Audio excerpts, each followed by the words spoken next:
Today, fam, we are at Sebring International Raceway for round 4 of the USDrift Circuit ProAm Competition. And we're talking to drivers. How does your mentality change for a comp as opposed to a fun day?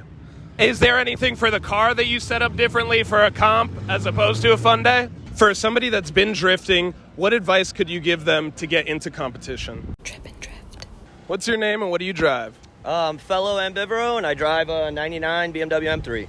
My name's Willie Espinoza, also known as Poopy Racing, and it's not Poopy like Dookie. It's a 93 Mazda RX-7. It has a 6.0 now. It used to have a 5.3 stroked.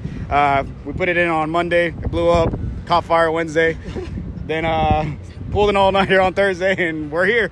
My name is Daniel Hoy, and I drive a 89 Toyota Supra that is Barra swapped. I was going to say, it is a little different than a regular Supra. My name is Ryan Esposito, and I drive the ISR Performance Nissan 350Z.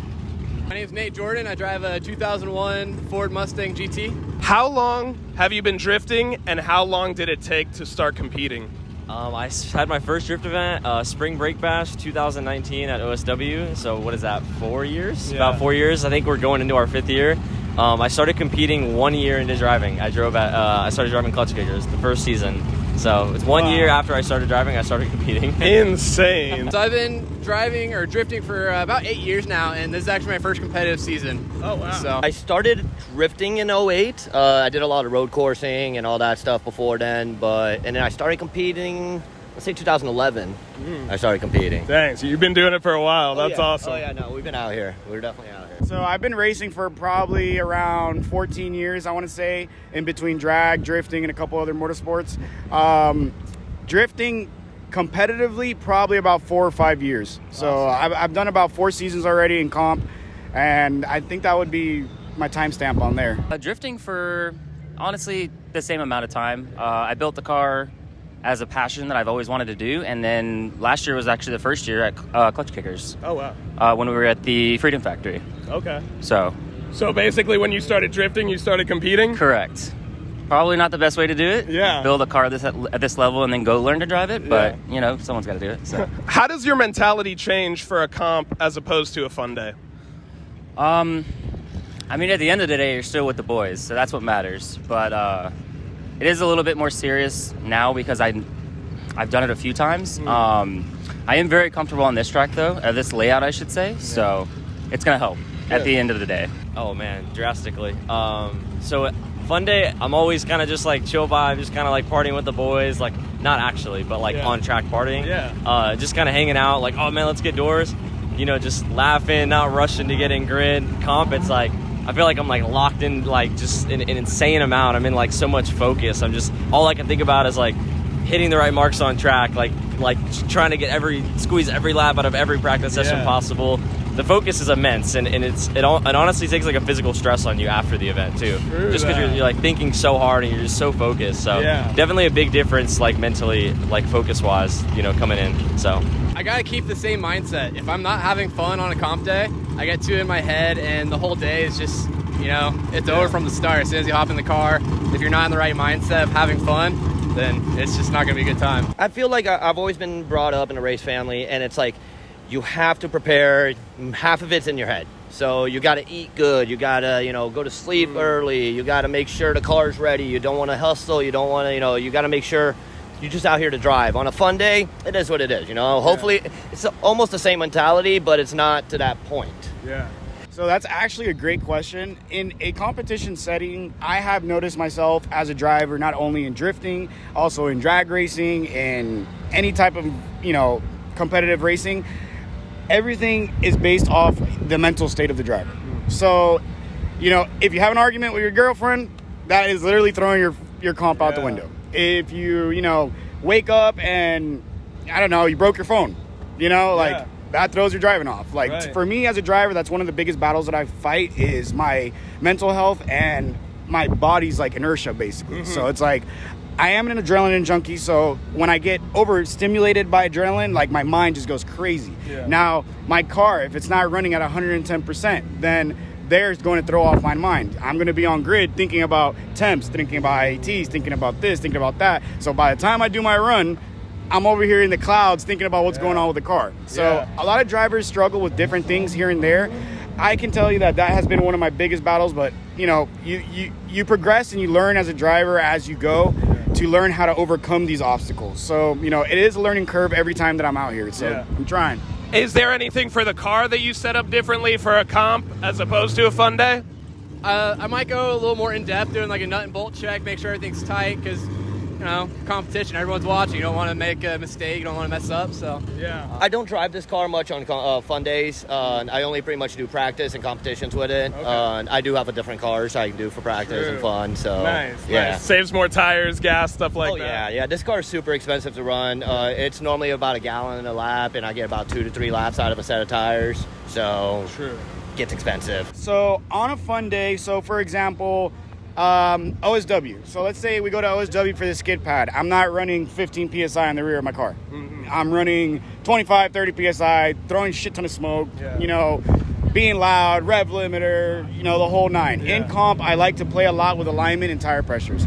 There's a lot of things that change, versus chasing a car, leading a car, gear changes, a lot of things goes into play with different specs on cars. When we went to Atlanta, I had to change rear gear, tire pressure, completely revamped the car from the last event that I did. So that is another huge thing as a comp driver to learn to adjust to. Recently we just used another car for comp, and I had to, first time driving the car, never driven it before, and I had to learn how to adjust throughout qualifying, throughout practice, throughout comp. It's always a battle, man. It's always a battle, man. It's actually, I love the thrill of it. I love it.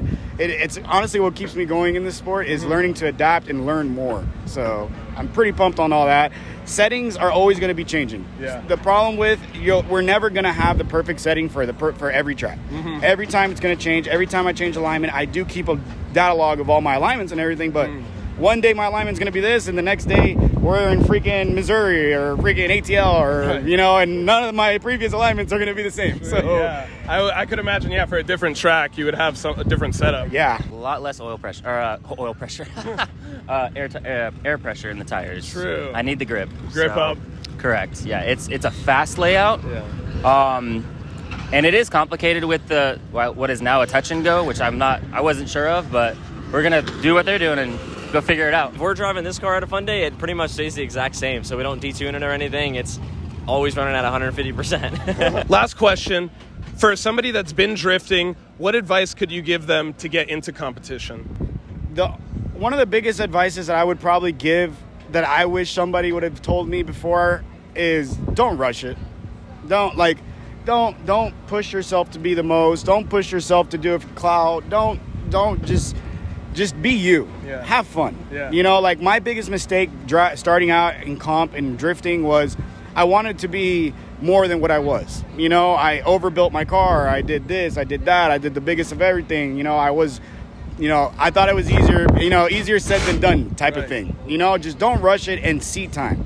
Get seat time. If your car is 3 different colors, fuck it. Drive it. Don't care about putting money into paint to look good. Just drive the car. Spend your money on maintenancing and tires. Literally, that's all you have to do for the next 3-4 years, and you will be a unit. Do not push yourself to because your friend said that he did this because he's been driving for 4 years and blah, blah, blah. Everybody's inputs are always going to help, but it's never going to be the input the driver is going to need as a new driver. He needs to go out there, learn, throw the car, crash it. You have to throw yourself out there. And that's the only way I can really give all the newcomers some advice, because that's what I fought. And now look at the level that we're at. So it's I'm playing with 1,000 horsepower car. I'm playing with gear changes. It's phenomenal. It is. That's so sick. It's just, as a beginner, I wish somebody would have just told me, hey man, just slow down. Turn the power down. We've crashed this car 4 times. My first outing with the car, as soon as it was wrapped in Clutch Kicker season 1, I literally demolished the whole body kit. I went out for my first run, went off track, fucking bumper exploded. It was awful. That comes back to being a beginner with an overbuilt car. So, I accept my wrongs, and, that is just the main thing I would give any driver starting is, man, don't rush it. Have fun, go out there. Don't push yourself in a comp yet. Just fucking shred, man. Well, I really appreciate it. Good luck out there, man. Don't overdo it. Take your time. Yeah. That's the best thing. Like, when you're ready, you'll know. Yeah. So Awesome, man. I really appreciate it. Good luck out there, man. Definitely, if I could go back and do it all over again, I would have waited till I was a little bit more prepared to start competing. Once you start competing, you really kind of have to have not necessarily the highest level car, but you have to have an appropriate amount of spares, like an appropriate amount of crew, a team for it to be worth it. Yeah. And if not, it kind of becomes, I don't want to say like a waste of money, but if you kind of show up lacking that, then although it is a good stepping stone, you end up kind of putting yourself at a severe disadvantage.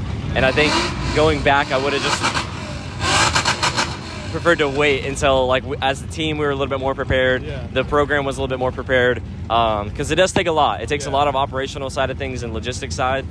So yeah, just don't rush it. Wait till everything, you kind of feel prepared and comfortable. You've got the right, group of guys and girls around you to help you. Have an appropriate amount of spares, and when it's ready and you can do it at a more appropriate level, then that's when I think you should take the step. And I wish I would have done the same thing, because the first couple years for us were rough. Growing pains, figuring it all out. But you can figure it all out before you start, just by not rushing it. So definitely don't rush it. Awesome, man. I appreciate it. Good luck out there. Make sure it's reliable. Yeah. Make sure that when you show up, it's going to work. Yeah. And again, have fun. If you're not having fun, it's not worth it. Awesome, man. I really appreciate it. Good luck out there. Make sure you're ready. Make sure your car's ready. Make sure you're ready. Make sure your budget's ready.